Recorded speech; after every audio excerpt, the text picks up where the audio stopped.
Horses, we always say they eat and poop 7 days a week. Joy O'Neill knows what being around horses can do for a person. So there is always something to do.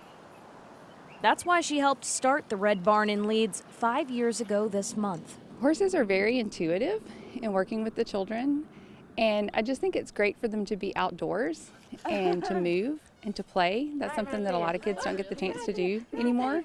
And each week, over 100 children and adults with disabilities and special circumstances come here.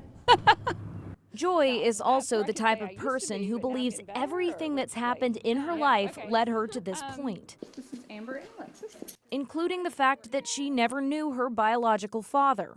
So I know what it's like for children who maybe feel some of the things that I felt growing up, and that they need a place to belong and a place to know that they're loved and accepted, and that they're good enough just as they are, even if they may be slightly broken on the inside or even on the outside. But about 2 years ago, Joy started feeling tired. Her heart raced, she was hot and sweaty, gaining weight. And of course, the easy answer was that it was because there was so much going on at the barn. According to her doctor, it was only menopause. I was told, go have a glass of wine, go on a girls' weekend trip. I'm like, I'm too tired to go on a girls' weekend trip. You got that nice position? I would look at the kids that we serve, and I would see the ones that, they have a hard time even standing.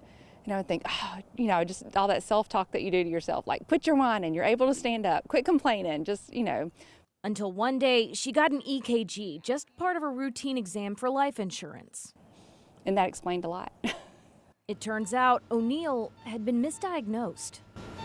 She was actually in congestive heart failure. I think that if I had been a man presenting the same symptoms, I would have been immediately seen by a cardiologist. She became one of the first patients at UAB's brand new Women's Heart Health Clinic, opened to help female patients get the treatment they need as soon as possible. It's critically important. So, you need to listen to your body. If you think there's something wrong, you definitely want to get checked out. If you're not satisfied with the answers that you're getting from your providers, then you need to seek a second opinion. O'Neill isn't placing blame on her doctor, but she wants more women to be aware. Symptoms in female patients can be atypical, and you can be at a greater risk if heart disease runs in your family. After my dad left, he married someone else, and so I have half siblings, one of whom has already died from heart disease.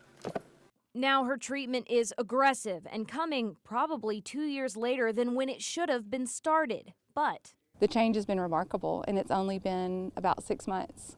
And so I'll continue to get stronger and to get better. And as I exercise and eat right and take the medication that's literally saving my life, I'm so grateful that they've started this clinic.